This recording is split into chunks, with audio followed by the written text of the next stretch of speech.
bantuan.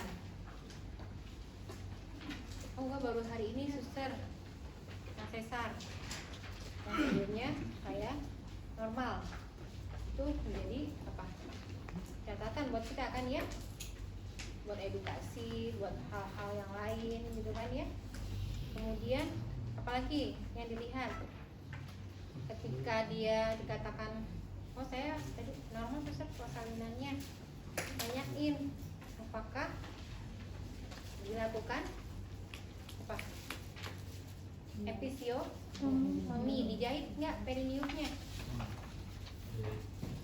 Kalau sesar kan udah pasti tidak dijahit gitu kan ya. Nah kalau jadi ada luka episiotomi harus kalian kaji, wajib banget gitu ya, udah wajib banget gitu ya, harus dikaji tanda-tanda reda. Harusnya redanya negatif, tidak positif gitu ya. Kemudian apalagi yang dikaji untuk ibu postpartum yang paling pokok, kondisi tubuhnya. Sekarang ini berapa jam setelah postpartum, setelah melahirkan berapa jam postpartum? Oh ini pasiennya setelah melahirkan baru banget 15 menit dipindahkan. Misalnya kalian datang dinas pagi setengah 7, pasien baru banget tiba tadi jam 6. Berarti memang kondisinya masih apa? Kalau seksio masih belum bisa miring kanan miring kiri. Itu harus dibantu. Kalau normal sudah bisa tapi pelan-pelan ya, karena normal harusnya sudah bisa bergerak setelah 2 jam di ruangan gitu. Bahkan dia langsung bisa duduk sebenarnya, artinya aktivitasnya harus sudah maksudnya mobilisasi itu sangat penting, kita tekankan seperti itu. Jadi dia tidak boleh banyak tidur berlebihan gitu ya. Kemudian selain kondisinya, artinya ketika baru banget dari ruang OK, berarti boleh bed rest ya. Nah, kemudian setelah 2 jam, 3 jam gitu ya. Soalnya kalau masih bed rest nggak bisa disuruh miring kanan miring kiri, masih ada pengaruh anestesi.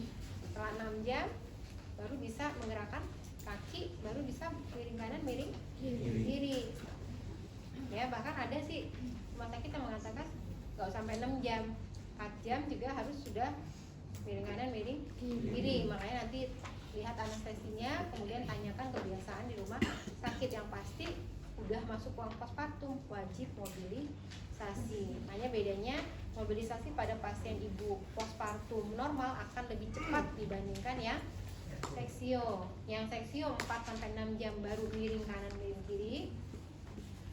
Yang normal sudah bisa ke kamar mandi sendiri gitu ya. Kemudian sarankan kalau yang normal biasanya kalau dia ada luka jahitan biasanya dikasih kasa. Nah kasanya harus dilepas, diinformasikan, ibu tadi dijahit. Nah kita tanya dulu ke si ayah kita, kalau dijahit dipasang kasa nggak atau tampon, apa sih namanya, penutup, kompres betadin biasanya. Jadi bagian jahitannya itu dikompres sama betadin supaya tidak infeksi.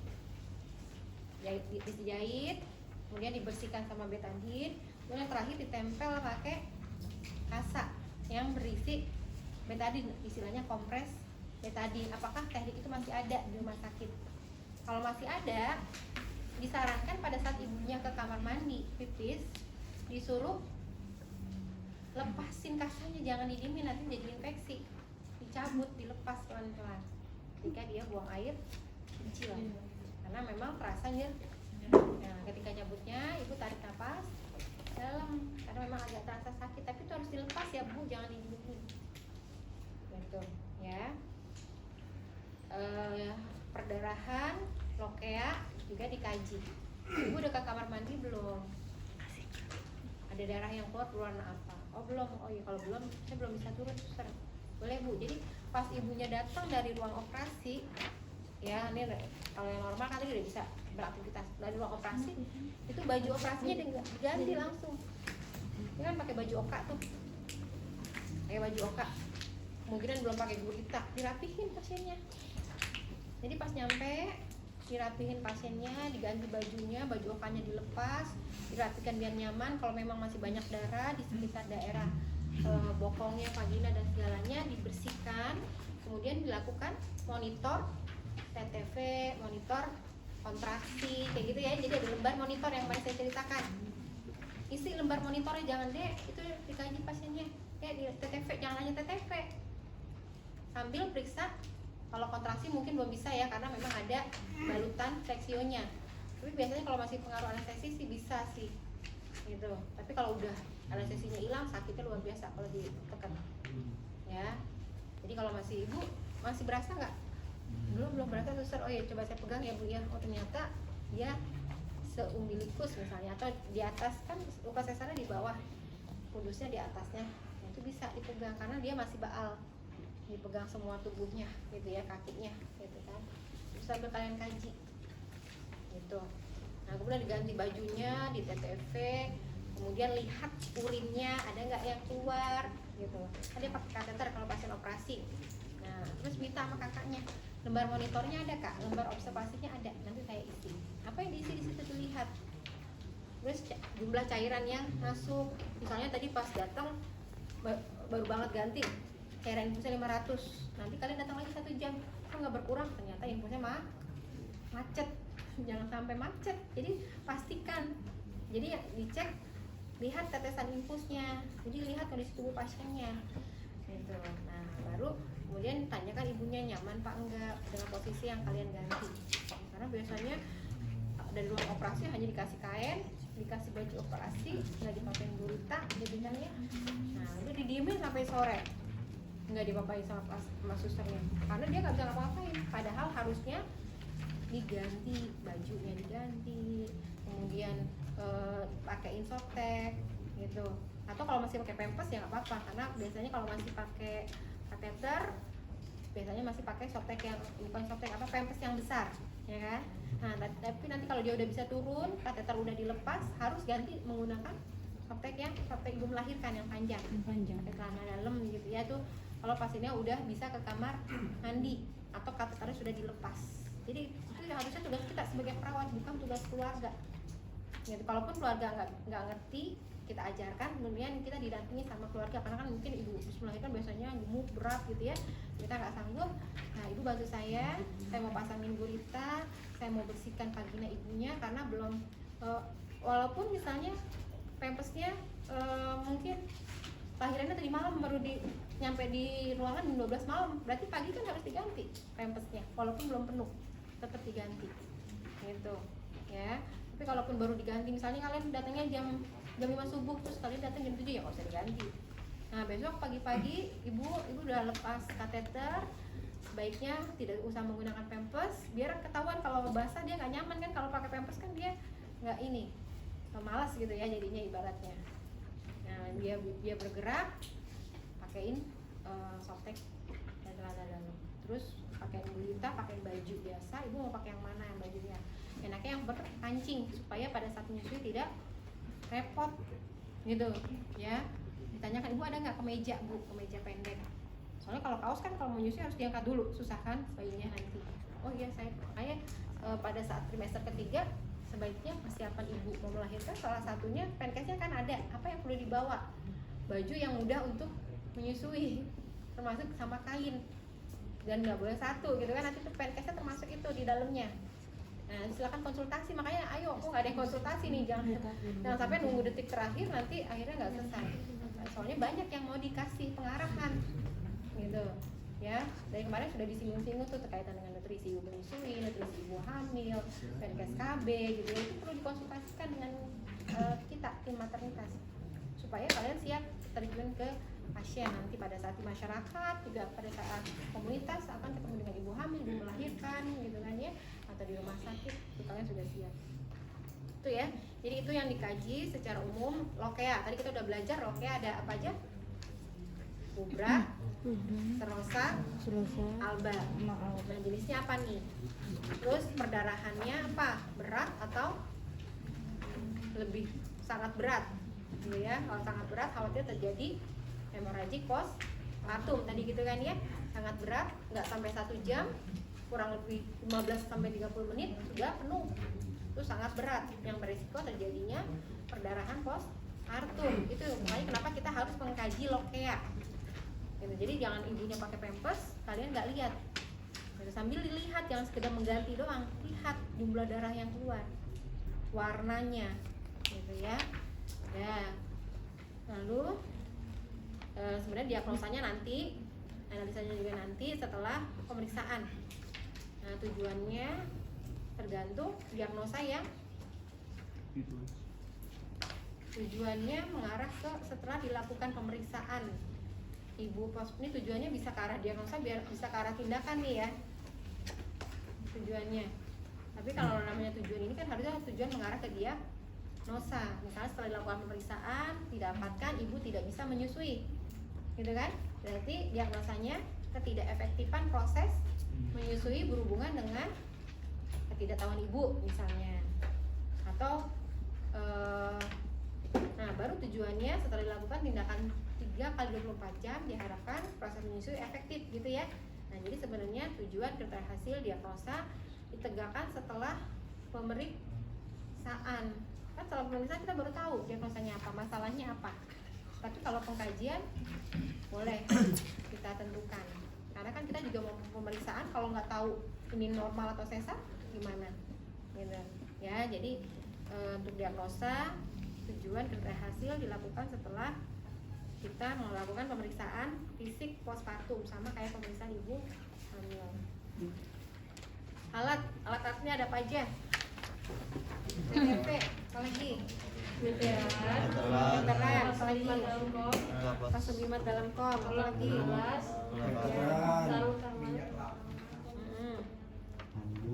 Asal bengkok betadine refleks ya. Udah. Berarti ini pasiennya kita mau melakukan perineal hygiene. Baskomnya nggak ada. Karena ada 2 waslap, berarti harus ada air gitu kan ya? Ya nggak? Persiapan pasiennya apa? Melakukan penjelasan. Apa yang dijelaskan? Tindakan yang akan dilakukan. Ya. Tindakan yang akan dilakukan. Tujuannya buat apa? Pasien tahu. Tujuannya untuk mengetahui apa?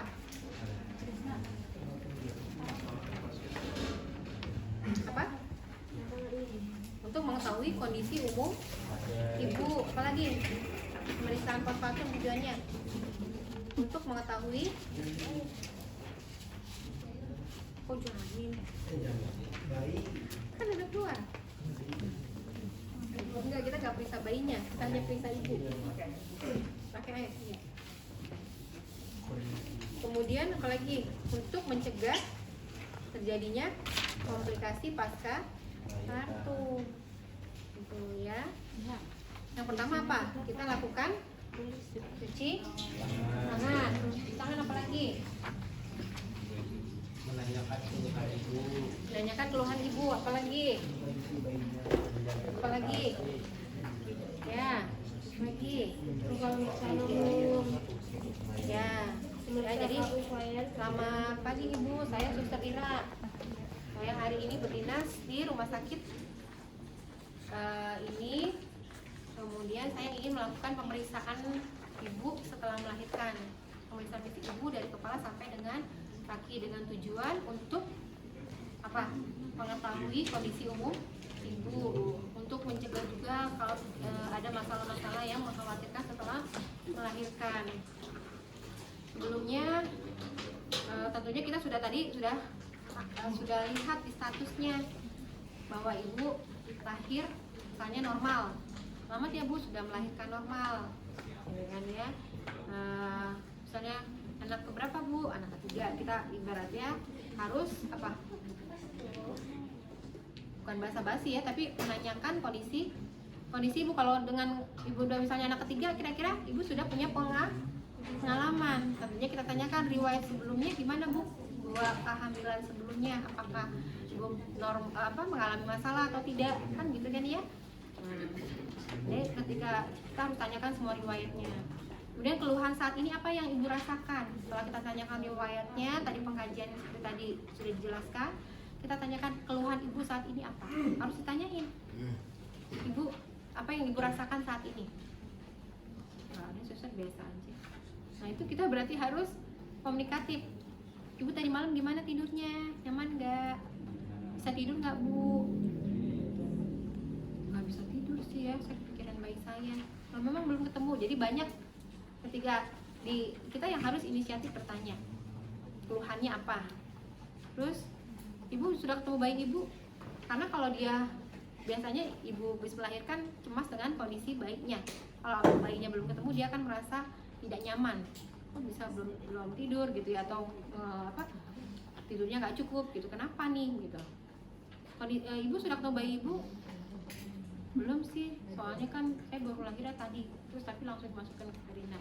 Oh nanti coba suster cari tahu dulu ya bu, nanti saya bantu untuk cari informasi mengenai bayi ibu misalnya. Oh iya suster, terima kasih. Nah sekarang ibu kita saya akan melakukan pemeriksaan dulu, fokus ya bu ya dengan pemeriksaan kondisi ibu. Tolong dijawab apa yang ibu rasakan. Nah lalu apalagi setelah itu? Jaga privasi. Kemudian apa lagi? Apa yang dilakukan di situ? Pemeriksaan umum apa yang dilihat? Hah? Keadaan umum pasien. Tadi kan kita lihat keadaan umumnya, sadarkah, sehatkah, gitu kan ya, bisa diajak komunikasi-kah, gitu ya. Sebenarnya kita sedang menilai keadaan secara umumnya gimana, sehat, kompos mentis, gitu kan? Ya. Kemudian apa lagi? Selain kondisi umum apa lagi? Ya, lalu kita udah kelihatannya sehat, normal, kita lakukan pemeriksaan tanda-tanda vital. Oh ya, ibu sehat ya bu, alhamdulillah ya. Makannya gimana bu tadi pagi? Sambil ngobrol. Oh, habis kok susah. Ya, kemudian apa lagi? Nah, kita lakukan TTV. Harusnya ada termometer juga nih, karena kan ibu habis melahirkan harus cek suhunya. Tadi kan tidak boleh lebih dari 2 hari, tidak boleh lebih dari 1 kali 24 jam. Jadi di hari kedua masih demam, berisiko terjadi infeksi, nifas, gitu kan? Nah, kalau kita cek,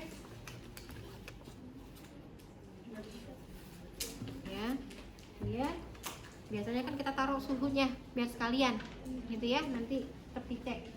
Kemudian ini masih baju oka nih, pasiennya masih dari ruang operasi. Harusnya sebelum kita lakukan TTV, kita ganti dulu boleh atau kita tensi dulu. Tapi karena ini baju okanya seperti ini, harusnya kita ganti dulu. Jadi sekalian, ya. Kitanya sudah diganti nih sama kalian, jadi nggak double. Diganti, kemudian baru pasang TTV-nya. Ya. Kemudian apa lagi? Udah ambil semuanya, dilakukan pemeriksaan. Kita cek yang benar tensinya. Terus kemudian kalau dia seksio, apa yang ditanyakan? Apa? Indikasi seksionya apa? Ya, misalnya seksionya karena preeklamsi. Nah, ini akan berhubungan dengan pasiennya. Apakah tekanan darahnya masih tinggi? Nah, kalau kalian TTV berarti jangan sampai salah. Pastikan kalau misalnya masih tinggi, berarti masih harus minum obat hipertensi. Jadi obat hipertensinya harus diteruskan, gitu. Atau perlu kolaborasi nggak dengan dokter penyakit jantung kalau masih terus tinggi. Ada yang hipertensi karena kehamilan, jadi pas melahirkan hilang. Ada yang masih berkepanjangan. Waktu saya di kelas bilang ya.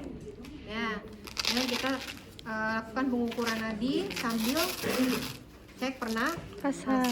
Ya, apalagi setelah itu. Habis TTV, apalagi?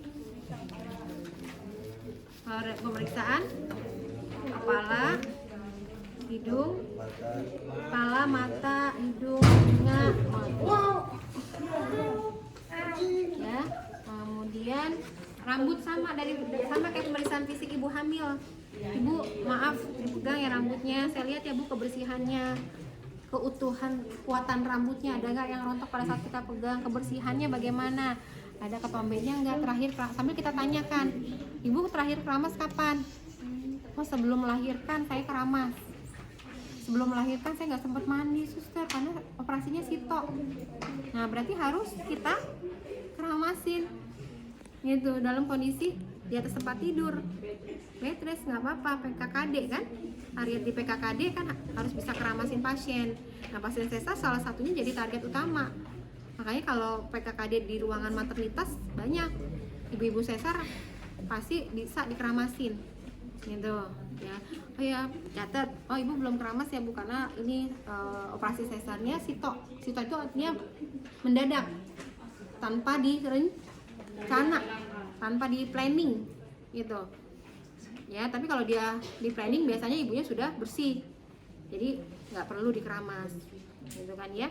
Kemudian dilihat apa lagi, ibu lihat ke atas matanya, apa yang dilihat? Konjungtifanya, karena akan mempengaruhi apa? HB itu menandakan konjungtiva menandakan HB terbalik ya ngomongnya ya. Nah kemudian lihat apa skleranya ikterik atau tidak gitu kan ya. Kemudian apa lagi yang dilihat? Kalau ada masalah dengan matanya tentunya nanti ada pengajian lebih lanjut ya, tapi di maternitas tidak perlu ada lapang pandang gitu ya, nggak perlu gitu ya. Nah kemudian yang dilihat lagi apa? Pernapasan cuping hidung, ada nggak pernapasan atau dia terlihat sesak ya, jadi ada penggerakan. Kemudian lihat kebersihan hidungnya, ada nggak misalnya dia pilek kah gitu, sambil kita periksa, ibu tak coba bu dihembuskan satu gitu ya, tekan hembuskan satu gitu kan ya, ada kekuatan nggak, terus panas nggak gitu kan rasanya ya gitu. Nah kemudian setelah itu sama mulut kariesnya, ada nggak, ada masalah nggak dengan giginya, dengan kebersihannya. Ibu, mohon maaf, ini kan baru datang tadi pagi, sudah sikat gigi ibu gitu. Bisa, nggak apa-apa kita tanyakan juga. Kemudian kalau belum, sarankan ibu untuk, ibu bawa nggak, saya bantu bu, ambilin gayungnya, ambilin airnya, ambilin bengkok untuk, terus ada nggak aqua buat kumur-kumur, itu nggak apa-apa. Jadi sambil di atas tempat tidur itu dapat juga target PKKD-nya. Untuk tadi selain keramas, sikat gigi, terus baru bersihin tubuhnya.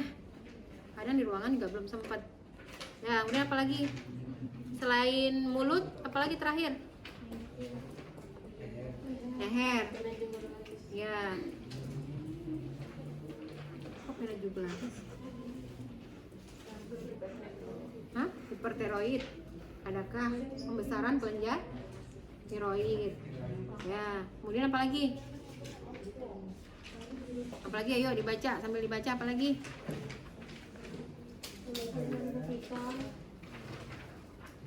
Pemeriksaan payudara dulu atau pemeriksaan jantung dulu? Pemeriksaan payudara. Apa lagi? simulasi provokasi. Dia nggak ada pemeriksaan itu ya, dia nggak ada pemeriksaan apa paru-paru ya, nggak ada. Dia langsung pemeriksaan payudara dan perut ya. Tadi nggak perlu ya, kalau makanya tadi kalau dia ada riwayat preeklamsi, kondisi bunyi jantungnya perlu diperiksa. Ya, kalau itu kan tidak ya. Nah, jadi indikasi seksio juga menjadi acuan buat kalian untuk melakukan pemeriksaan. Misalnya pasiennya datang dengan preeklamsi. Nah, pastikan juga bunyi jantungnya ada kelainan atau enggak. Gitu, perlu dilakukan pemeriksaan. Tapi kalau dia nggak ada preeklamsi, nggak apa, langsung aja masuk ke dada, ke payudara. Apa yang dilihat? Ya. Preeklamsi apa? Emang belum masuk materinya. Karena kan itu kan seminar ya. Tapi Bu Ira udah jelasin. Ayo, siapa yang tahu menjelasin secara ini tapi tidak ada PT-nya. Iya. Kayaknya udah ya pas di kehamilan resiko tinggi ya, preeklamsi ada nggak sih? Ada ya kalau salah ya, dikit ya sekilas ya, satu slide ya. Preeklamsi, preemesis, KET, abortus gitu kan? Nggak dibaca materinya. Ya, hipertensi pada kehamilan yang disertai dengan pembengkakan dan Iya, jadi nggak hanya hipertensi, dia bengkak juga kakinya. Kemudian urinnya juga proteinurianya di dalam urinnya ada protein. Jadi nggak hanya hipertensi. Kalau dia cuma tekanan darahnya tinggi, itu disebut hipertensi dalam kehamilan. Tapi kalau preeklamsi dia harus disertai edema dan proteinuria. Ya. Nah, nanti silakan askepnya diseminarkan. Nah, untuk payudara apa yang dilihat? Pertama dari tekniknya inspeksi, palpasi, gitu kan ya? Nggak ada perkusi, nggak ada. Jadi cuma inspeksi dan palpasi. Nah, diinspeksi apa? Pembesarannya. Apakah sama atau simetris antara payudara yang kanan dan payudara yang kiri? Kemudian apa yang dilihat lagi? Ya, putingnya inverted atau exverted. Putingnya menonjol atau ke dalam? Gitu. Kalau menonjol berarti normal. Bayinya tidak akan kesulitan untuk menyusui. Tapi kalau inverted, apakah perlu bantuan? Perlu bantuan menggunakan alat. Nanti kita bikinkan squid yang bisa bantu untuk narik putingnya. Gitu. Atau ada nipple bantuan dijual di apotik, ada puting bantuan gitu ya.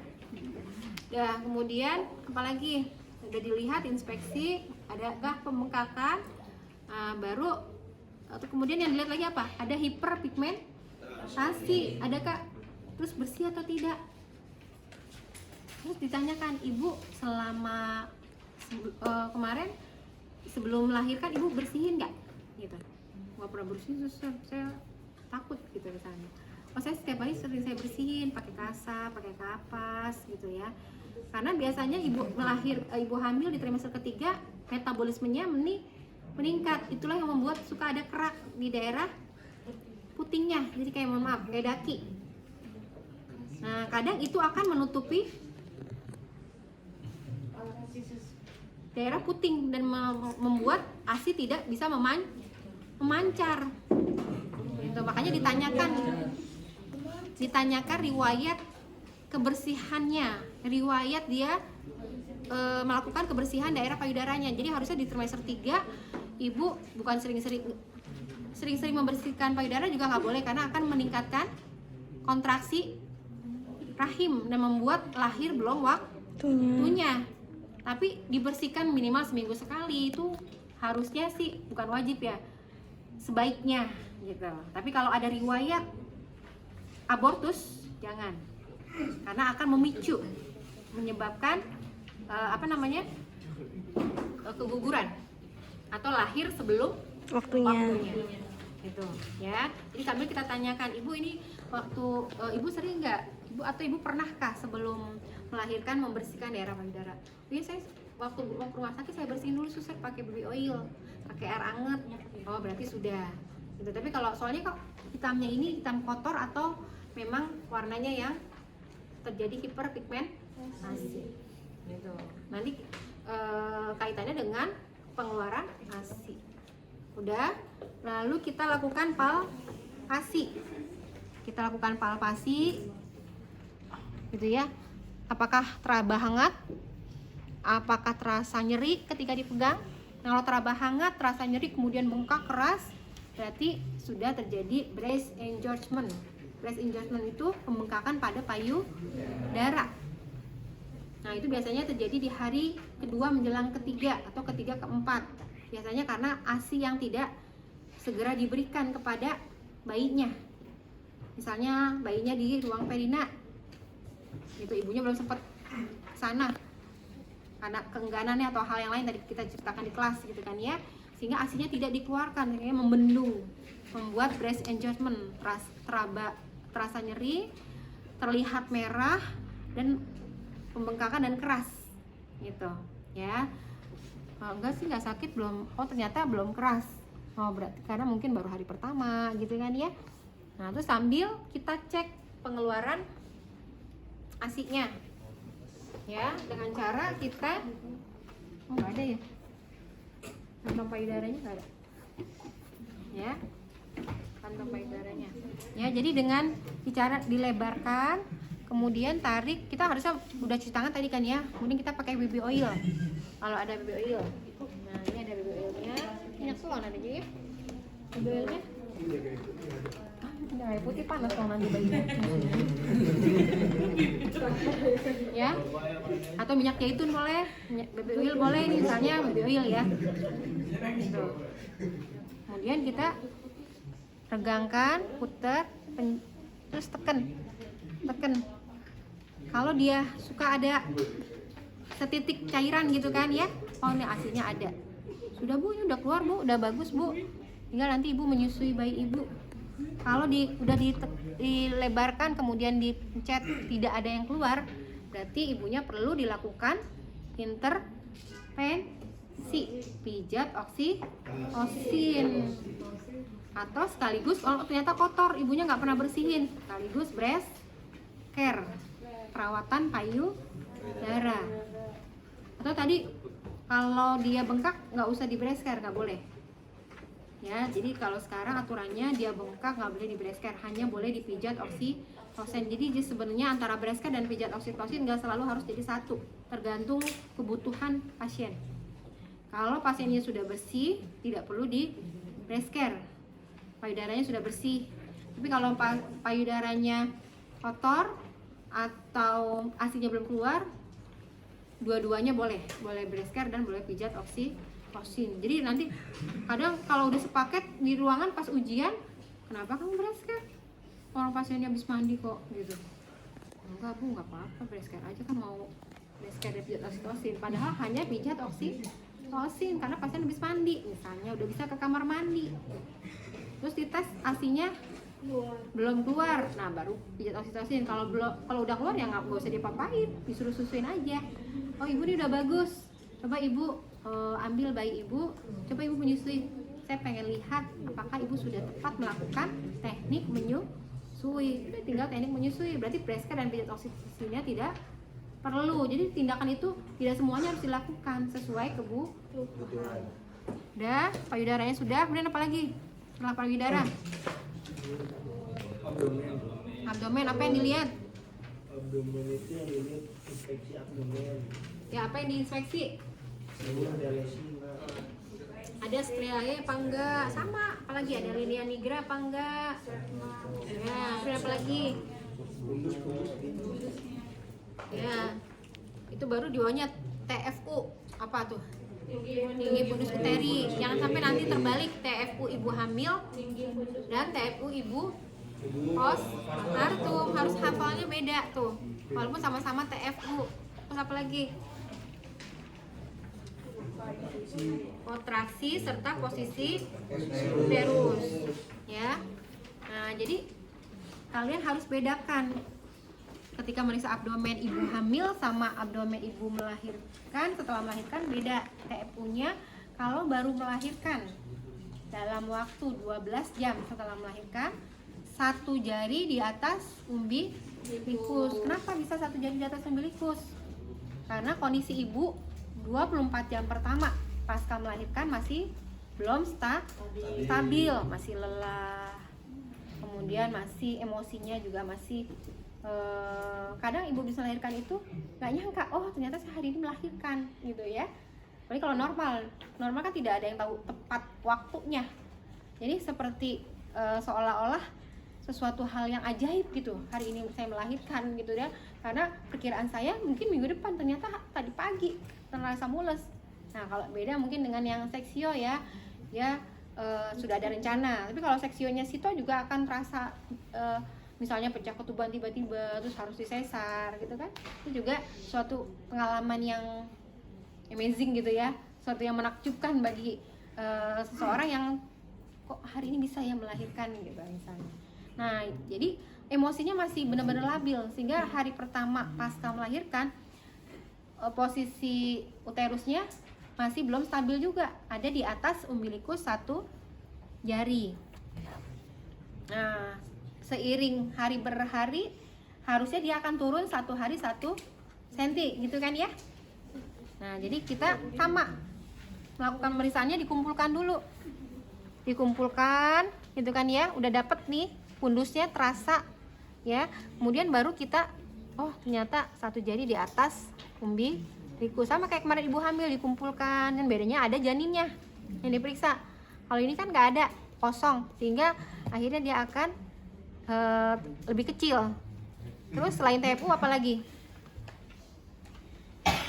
Kontraksi. Nah udah ketemu fundusnya, kita periksa ini terabanya lembut atau keras. Normalnya apa? Normalnya keras. Kalau dia lembut, kita lakukan masase. Atau kita ambil tangan ibu, ini ibu habis melahirkan masih belum keras nih bu, fundus ibu. Setiap 2 jam ibu lakukan masas nih bu, yang seperti ini. Nah sampai mengeras seperti ini ya bu, gitu. Jadi kan di situ periksa kontraksi sambil ada nggak suruh ngajarin di situ? Dijelasin nggak? Melakukan stimulasi kontraksi uterus. Nah melakukan stimulasi. Nah sambil kita melakukan stimulasi, nah sambil tarik tangan ibunya, kalau saya suka gitu. Nah ini bu nih, nah ibu ini 2 jam sekali, ini ibu lihat jam, ini ibu dalam 24 jam dalam sehari ini lakukan masas supaya kontraksinya bagus. Karena tadi secara teori 1 kali 24 jam kondisi ibu belum stabil, supaya kontraksinya bagus. Terus apalagi setelah itu, setelah kontraksi uterus apa yang dilihat lagi?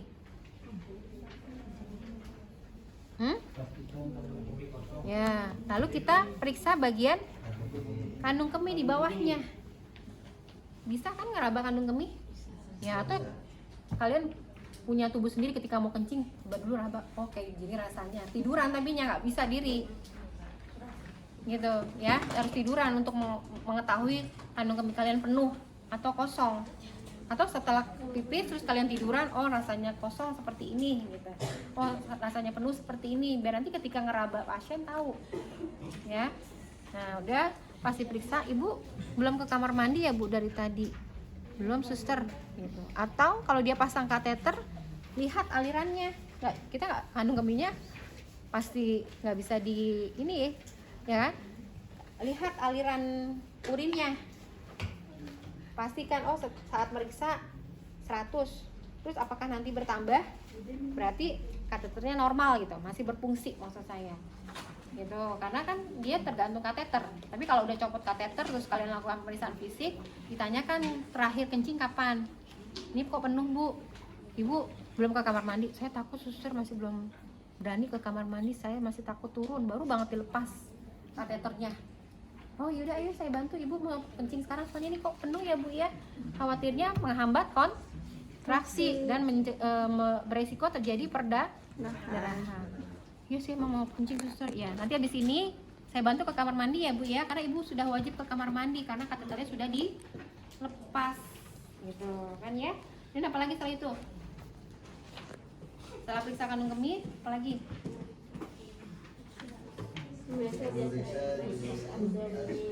Diastasis. Nah, yuk baca semuanya biar nggak bingung. Jangan kumur-kumur. Ayo baca. Apaan? Diastasis rectus abdominis. Arya apa Arya? Arya apaan? Pada baca apa? Diastasis.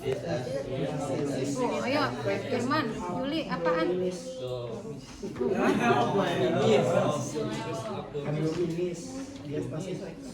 ceritanya ada kubu laki-laki sebelah sana, ada kubu laki-laki sebelah sini gitu ya.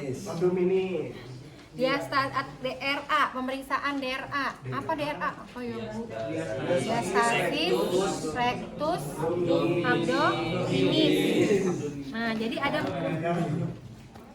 meteran di sini untuk memeriksa diastasis rectus abdominis, bukan meriksa TFU.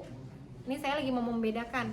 Kalau yang hamil, kita periksa TFU untuk menentukan umur kehamilan, meteran dengan pemeriksaan McDonald. Ingat 2/7 sama 8/7 dikali meter, gitu kan ya. Nah, kalau yang ini untuk meriksa diastasis rectus abdominis. Nah, caranya pasiennya disuruh apa? Ada yang katanya nggak perlu ditekuk kakinya.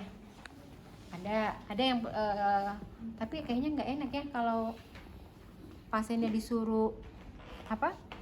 Nekuk leher, kemudian ininya enggak di biasanya suruh nekuk juga ya, kakinya ditekuk gitu ya.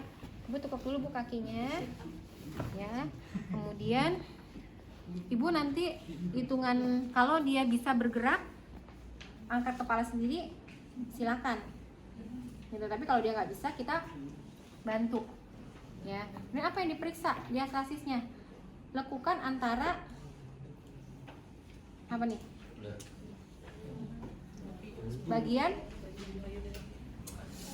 bukan umbilikus ya, dari ya ulu hati atau apa tuh yang di PX-nya, di PX. Nah kemudian ketika dia nekuk gini, adakah yang bercelah? Ada diastasis itu peregangan. Ini kan perut harusnya nutup begini, tapi kan ada bayinya dia meregang. Nah regangannya ini seberapa lebarnya? Gitu ya. Sebenarnya untuk menentukan kalau terlalu lebar ya harus senam nifas supaya perutnya tidak terlalu besar karena sudah terlalu lebar gitu. Karena tadi pada saat hamil misalnya hamilnya gemeli kan besar tuh. Nah ibu disarankan untuk melakukan senam nifas atau kalau bisa sit up ya mungkin ya gitu ya, tapi kayaknya susah ya. Jadi gini, nah ini kan dia ada yang nekuk nih pada saat dia bangun, ada yang nekuk. Nah pada saat tekuk kita susuri sampai batas mana masuk tangan kita itu gitu ya. Kalau dari sini berarti dari atas, dari bawah PX sampai batas terakhir tangan kita sudah tidak bisa meraba, mentok ibaratnya gitu ya. Nah baru kita ukur menggunakan meteran dari PX tadi, dari bawah PX sampai batas terakhir. Oh misalnya 9. Oh lebarnya tadi berapa? Jari kita yang masuk tuh berapa? 2 atau 3? Oh misalnya 3. Oh lebar banget berarti ya. Oh berarti berapa jari kita? Oh 4. Berarti 4 kali 9 cm DRA nya, pelebaran daerah abdomennya. Nah itu wajib disuruh ibunya motivasi untuk melakukan senam nifas. Senam nifas itu nggak harus habis ibu melahirkan udah bisa duduk, udah bisa miring kanan miring kiri, bisa di atas tempat tidur. Jadi senam nifas hari kedua, kalau hari pertama mungkin masih lemes sekali ibunya ya. Sebenarnya ada juga, jadi misalnya hanya mengangkat kaki, menggerakkan tangan kayak gitu, ibu angkat kaki ke atas. Jadi ada namanya senam nifas atau senam Kegel exercise gitu ya. Kegel exercise juga perlu kita ajarkan dengan ibu yang melahirkan tapi itu normal. Tapi kalau senam nifas biasanya lebih ke arah kita mengangkat kaki gitu kan ya, mengangkat bokong gitu ya. Nah kalau Kegel exercise lebih ke arah untuk meningkatkan otot vagina gitu ya, supaya pada saat pada saat bisa juga supaya berkemihnya tidak bisa dikontrol. Kegel exercise itu ya, selain meningkatkan hubungan antara suami dan istrinya, kemudian untuk meningkatkan supaya tidak terjadi inkontinensia urin pada lansia wanita gitu ya. Laki-laki sebenarnya katanya sih laki-laki juga bisa ya Kegel exercise, tapi Bu Ira belum pernah terlalu dalam mempelajari Kegel exercise pada laki-laki karena memang saya kan maternity ya, hanya ibu yang saya pelajari gitu ya. Jadi kalau ada udah masuk menopause, nah ajarkan Kegel exercise. Jadi Kegel exercise bisa buat ibu yang mau menopause atau bisa buat setelah melahirkan, supaya pada saat kencing tuh kadang kalau tidak belajar Kegel exercise dia akan nggak bisa ngontrol, atau tahu udah ngerembes aja padahal belum sampai kamar mandi, karena kan terjadi eksesif pembuangan ya. Jadi cairan berlebihan keluar dari tubuh pada saat setelah melahirkan tadi kan gitu ya. Nah jadi supaya kontrol otot sphincternya bisa kembali normal. Jadi kalau habis melahirkan normal, terkadang ototnya itu akan terganggu Nah, dengan Kegel akan mempercepat gitu dengan ibunya senam. Salah satunya Kegel exercise. Ada nggak sih seminar Kegel exercise? Nggak ada ya? Enggak, maksudnya ada tugasnya nggak gitu maksud saya? Karena nanti ada target. Pada saat kalian ke lahan, targetnya itu mengajarkan pasien Kegel exercise. Kalau kayak gini juga bisa nih, kalian sambil duduk sambil Kegel exercise. Bisa, yang laki-laki atau setahu saya sih laki-laki bisa.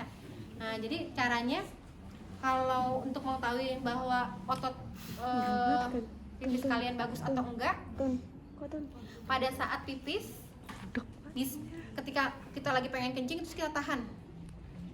Nah, kalau nggak ada yang netes, ngerembes, berarti ototnya bagus. Nah, nanti beda kalau habis ibu melahirkan, dia nggak bisa makan. Ketika dia kencing lagi pengen kencingnya, dia tahan, dia kan ada yang netes.